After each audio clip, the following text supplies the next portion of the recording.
Northwoods, Wisconsin, October 1879. The air, sharp with the coming frost, smelled of pine resin and damp earth. All around the fledgling settlement of Hemlock Creek, the rhythmic thud of axes echoed as men rushed to finish their cabins before the first snows. They built on cleared, open ground where the sun could reach, following the hard-won logic of the frontier. All except one.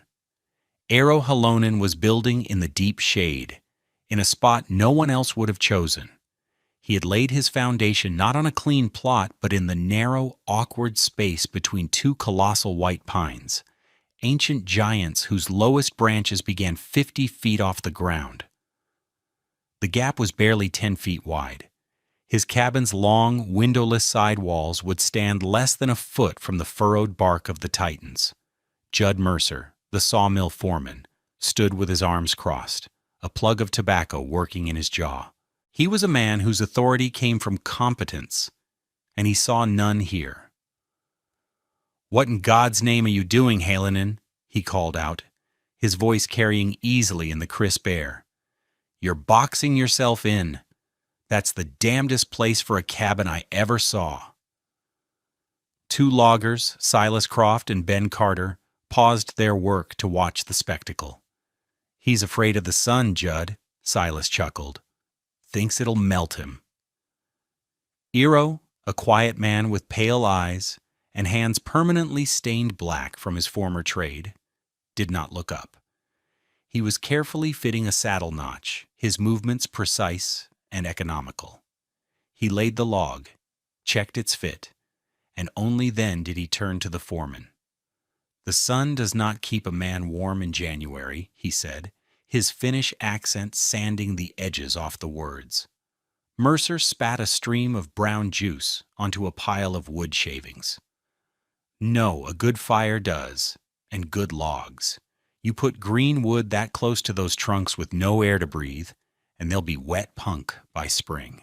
You're building a rot trap, a mushroom farm. It's foolish." Eero picked up his adze. His response was so quiet, the men had to strain to hear it. "The wood will be dry," he said, and returned to his work.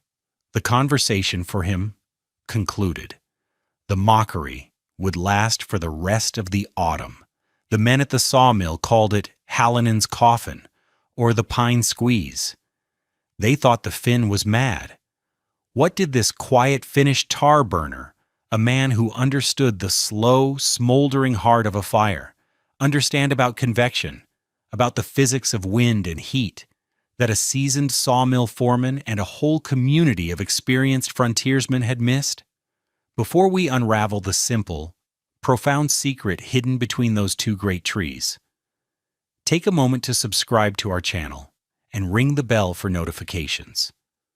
We explore the lost wisdom of the past, the forgotten engineering that allowed people to survive and thrive in the harshest conditions. I promise you, by the end of this story, you won't just understand why Eero Halonen built his house there. You'll understand a fundamental principle of heat that could change how you think about your own home. And let us know in the comments, what's the most clever bit of old-world ingenuity you've ever come across? Eero Halonen was not a carpenter. He was not a logger or a farmer.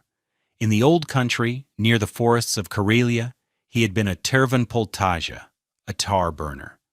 His life had been spent not in building things up, but in the slow, controlled, thermal decomposition of wood. He worked with earthen kilns, great mounds of pine logs covered in soil and moss, designed to smolder for weeks without bursting into flame. His tools were not the axe and saw, but the shovel, the clay plug, and the subtle senses of a man who could read the wind by the wisp of smoke from a vent hole. His expertise was in managing airflow, in sealing a structure so perfectly that he could control the rate of combustion down to the finest degree. He understood that the greatest enemy of a steady fire was an uncontrolled draft. Wind was a thief, and his life's work had been to build fortresses against it. He had come to America with his wife, Ino, and their two small children, Maddie and Alina, seeking land and a future beyond the rigid confines of the old world. They arrived in Wisconsin the previous autumn, too late to build properly. They spent their first winter in a hastily constructed shack on the edge of the settlement, a typical frontier cabin, thrown up with more speed than care. And for the Halonen family, it was a season of relentless, penetrating cold. That winter was a lesson taught in misery. Eero was a skilled man, but his skills were not yet adapted to this new place. The wind, a constant malevolent presence sweeping off the vast frozen expanse of Lake Superior, was unlike the sheltered forest winds of his homeland. It was a physical force, a relentless pressure that found every single gap in their walls. The moss and daubing they'd used, frozen before it could set properly, cracked and fell away. The wind cut through the chinks not as a draft, but as a blade. Inside the cabin, life became a losing battle against the laws of thermodynamics. Aino would hang blankets over the walls, but the wind would make them sway and ripple, a constant ghostly motion. The sparks that danced up from the fire in the hearth didn't die gracefully into embers. They were snuffed out, their heat stolen and hurled away into the gale. The most heartbreaking proof was the simplest. Aino would pour a cup of coffee from the pot kept simmering on the stove, and by the time she carried it to the small table, its steam was gone. By dusk, it was cool.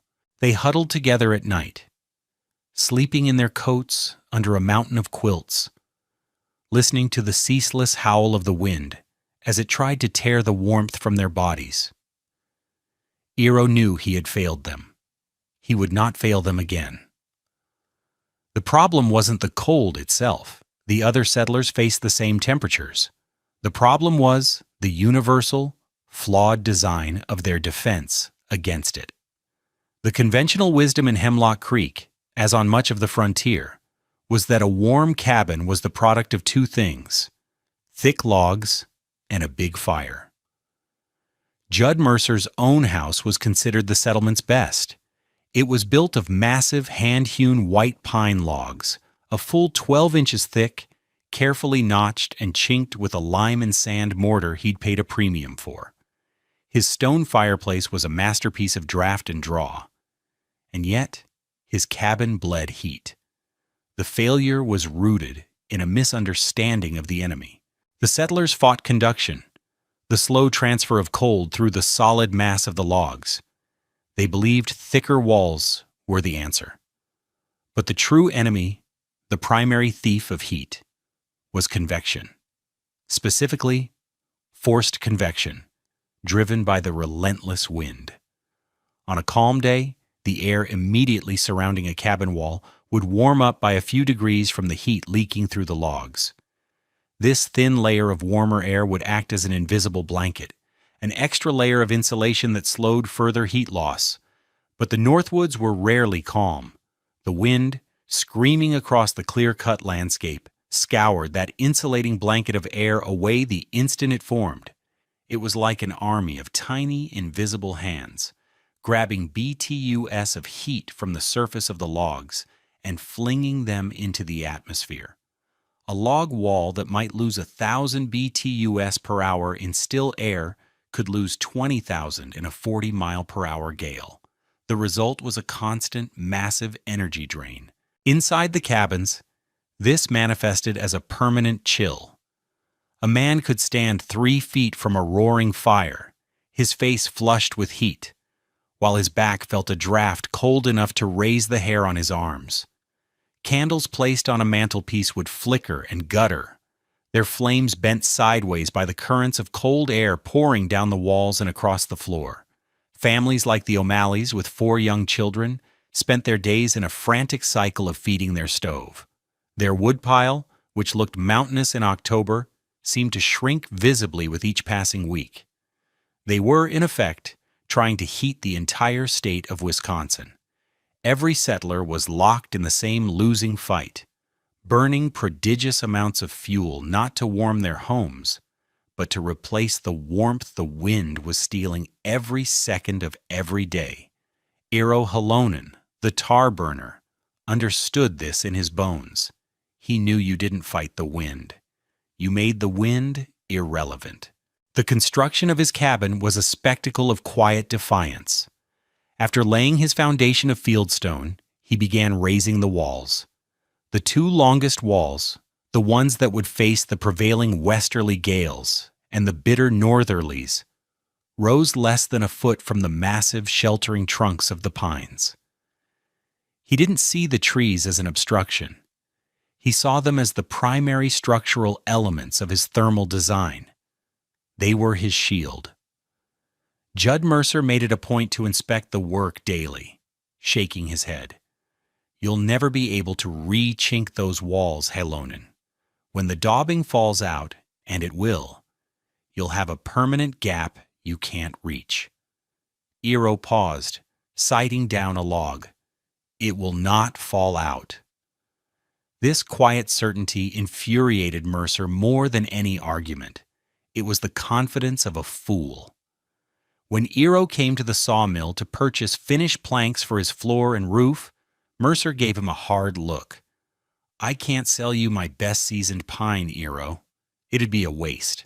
Putting dry, expensive planks into a house that's guaranteed to be damp and rotten by May? It ain't right. I'll sell you the green stuff for half price. It's good enough for your mushroom farm. It was a public rebuke, a financial penalty for his foolishness. Eero accepted without a word, paid the lower price, and hauled the heavier, moisture-laden green planks back to his site. He knew the green wood would shrink and leave gaps, but that was a problem for later, a problem inside the house. The main problem, the wind, was being solved outside. Once the walls were up and the roof was on, he began the most crucial phase. From the front and back corners of the cabin, he built two short fence-like walls of logs. They were baffles. They extended from the cabin corners to just past the massive trunks of the pines, overlapping them by a few feet. The effect was to create a three-sided semi-enclosed space around the cabin's longest walls. The two pines formed the outer wall of this space. The cabin itself formed the inner wall. Then came the work only a tar burner would think to do. He spent a week, not on the cabin itself, but on the tiny gaps in his windbreak. The space between his log baffles and the curving, irregular bark of the pine trees was his primary focus. He didn't just stuff it with moss. He harvested sphagnum moss from a nearby bog, mixed it with clay and water to create a thick, pliable sealant, and painstakingly forced it into every conceivable crack and crevice. He worked it in with his fingers, smoothing it over, creating a continuous, airtight barrier. He was sealing his windbreak as carefully as he would have sealed an earthen kiln, ensuring that not the slightest whisper of a draft could penetrate the sanctum he was creating. When he was done, the air in the narrow channel between the cabin wall and the great trees was trapped. It was now a pocket of stillness, a man-made calm.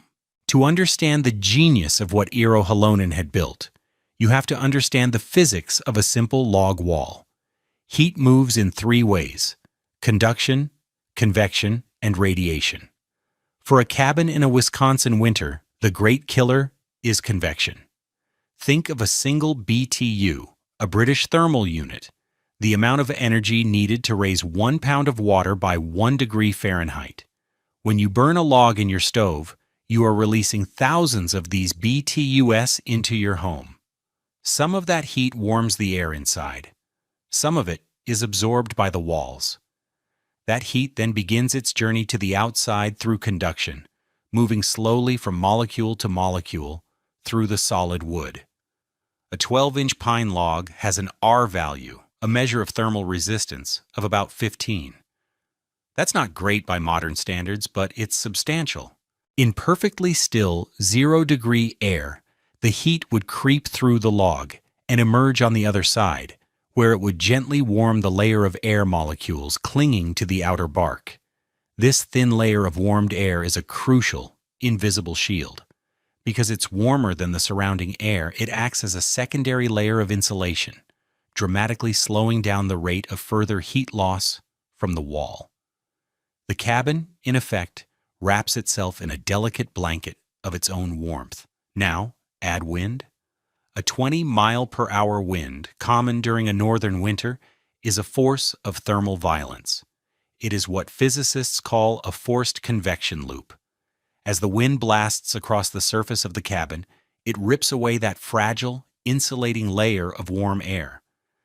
The instant a molecule of air is warmed by the log, it is violently torn away and replaced by a molecule of bitter, sub-zero air.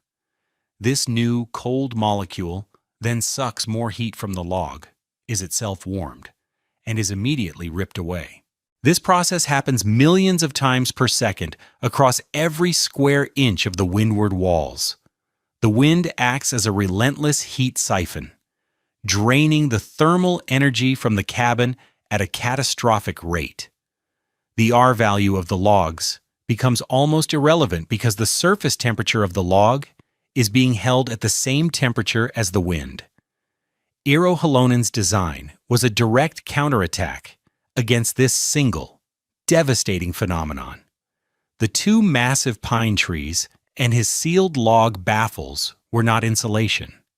They were a convection shield. They didn't stop the wind. They stopped the wind from touching his house. Inside that 10 by 40 foot channel he had created, the air was still. It could be 10 below zero with a gale blowing hard enough to scour paint from a barn door. But inside Eero's pocket of calm, the air would stratify. The air against the cabin wall would warm up, form its insulating blanket, and stay there. The wind howled and raged just 2 feet away on the other side of the pine trunks, but it was rendered impotent. Eero had built a house inside a bubble of silence, defeating the enemy, not by fighting it, but by making himself invisible to it. That December, the winter came for them. It arrived not as a gentle snow, but as a physical assault, a lake gale that roared down from Canada and laid siege to Hemlock Creek for 11 straight days. The temperature plunged to 10 below zero and stayed there, while the wind, a steady 40 miles per hour with gusts to 60, piled the snow into monstrous drifts and drove a chill so profound it felt like it could crack bone. For the settlers in their conventional cabins, it was a state of emergency. Life shrank to the few feet of space around the stove. In Judd Mercer's fine, sturdy house, his wife hung blankets to create a small room within a room for their children to sleep in. Yet still they woke with frost on their eyebrows. The windows were opaque with an inch of thick, fern-like ice. Mercer himself was constantly tending the fire, a huge, hungry blaze of seasoned oak that devoured cordwood at an astonishing rate. Despite the inferno in the hearth, the far corners of the room were so cold that a bucket of water left there overnight froze solid. The wind shrieked at the walls, and the entire structure groaned under the assault, the logs contracting with sharp cracks in the intense cold. The O'Malley family was faring worse. Their woodpile, already low, was disappearing. They began to ration, keeping the fire just high enough to prevent pipes from freezing. The family huddled together in a single mass of blankets. The smoke from the green wood they were forced to burn filled their small cabin, and the children coughed through the night. It was a picture of grim, miserable survival, repeated in nearly every home in the settlement. But in the cabin squeezed between the two pines, another reality was unfolding. The gale howled in the tops of the great trees, a sound like a distant ocean, but at the base of the cabin, there was only a profound stillness. Eero had gone out that first morning to check his seals.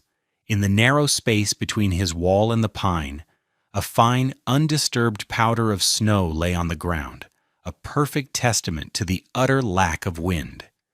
Inside, there was not survival, but life. Aino was at the table, kneading dough for bread. The air was warm and smelled of yeast and wood smoke.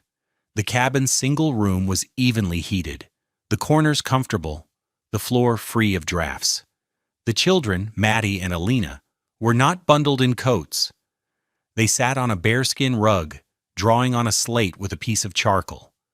The fire in the small cast-iron stove was not roaring. It was banked low, a bed of deep, glowing red coals radiating a steady, sufficient heat. They were burning half the wood of any other family, and they were twice as warm. The proof was in the coals.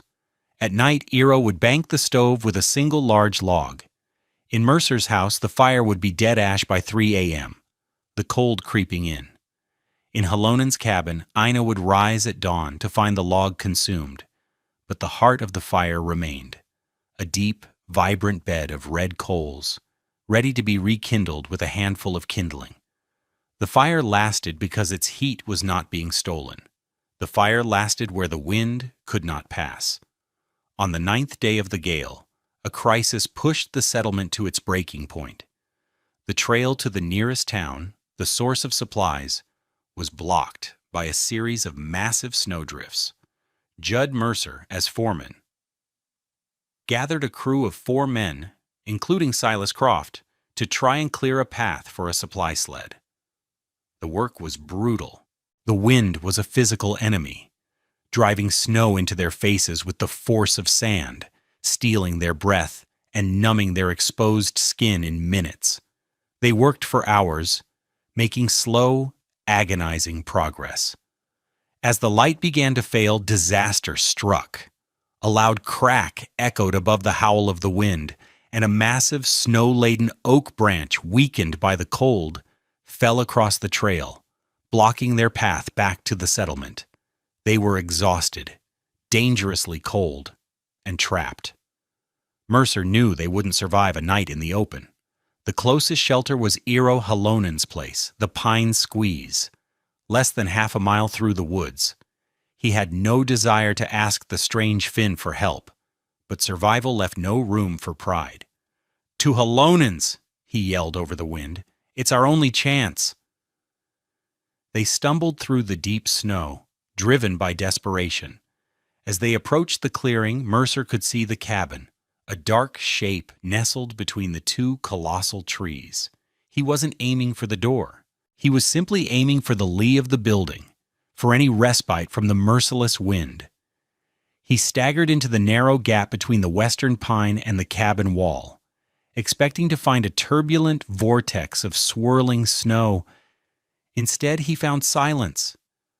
The transition was so abrupt it was disorienting.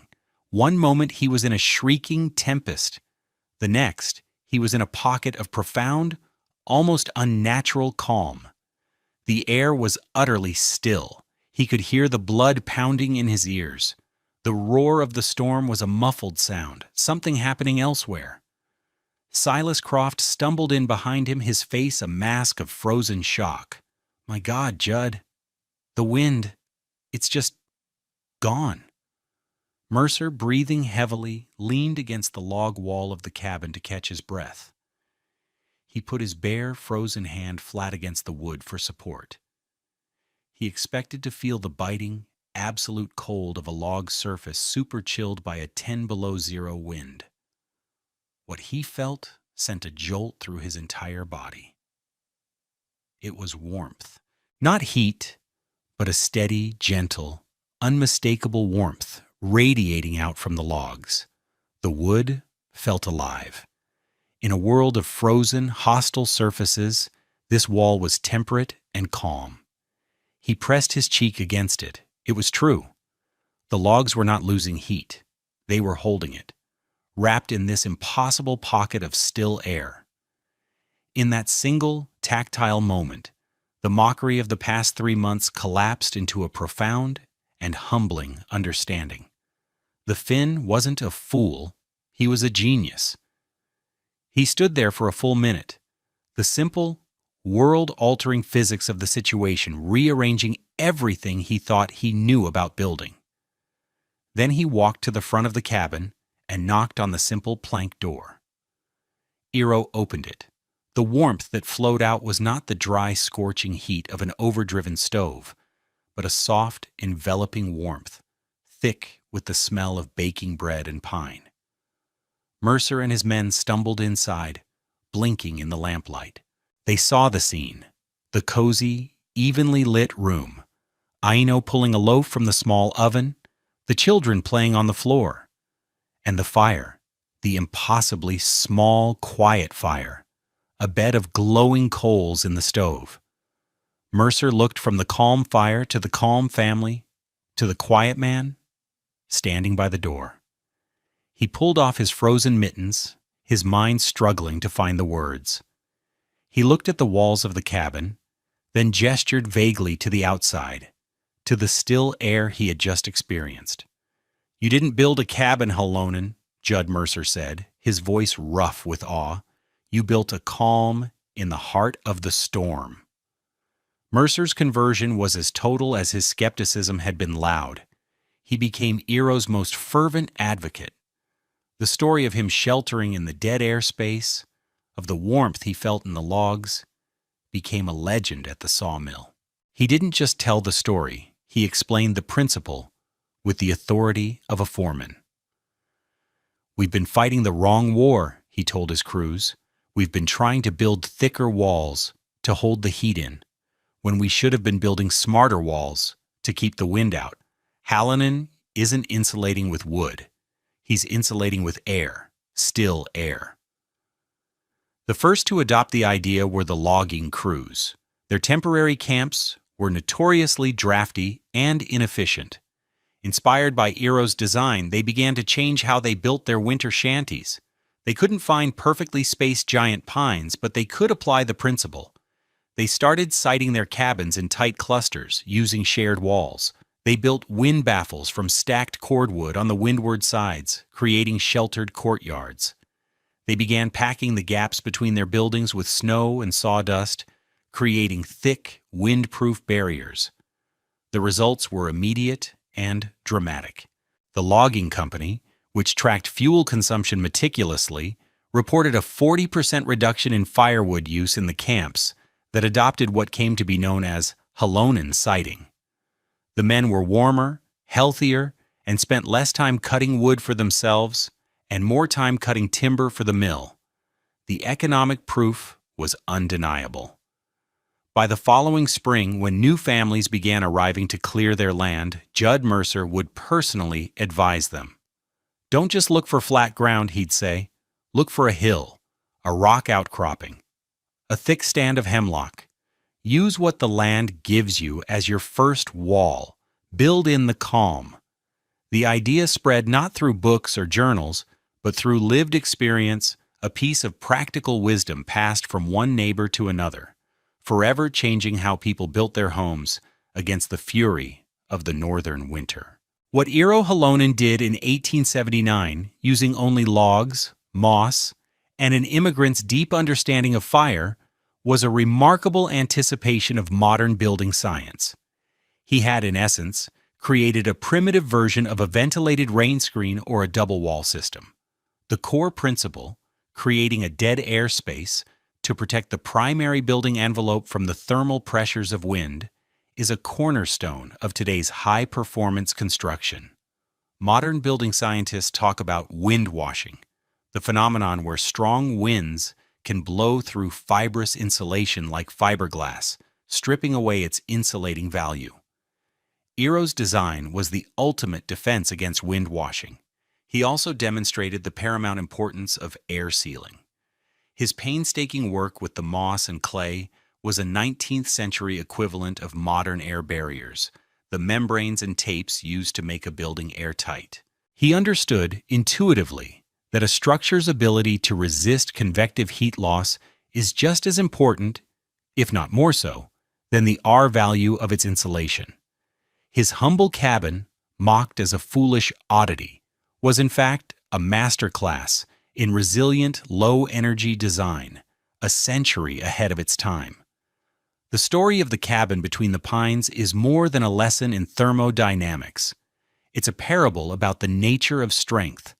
The frontier myth often celebrates the man who conquers the wilderness, the one who chops the most wood, who endures the most hardship through sheer force of will.